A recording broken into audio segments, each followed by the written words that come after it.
एक बच्चे द्वारा रूबिक क्यूब के माध्यम से सबसे अधिक देशों के झंडों का प्रतिनिधित्व करने का रिकॉर्ड जायन गनी ने बनाया, जिनका जन्म 9 सितंबर 2016 को चेन्नई, तमिलनाडु में हुआ था।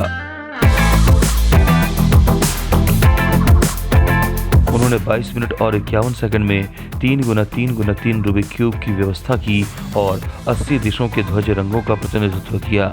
रिकॉर्ड के वक्त उनकी उम्र 5 साल 11 महीने और 23 दिन थी। रिकॉर्ड की पुष्टि 1 सितंबर 2022 को की गई थी।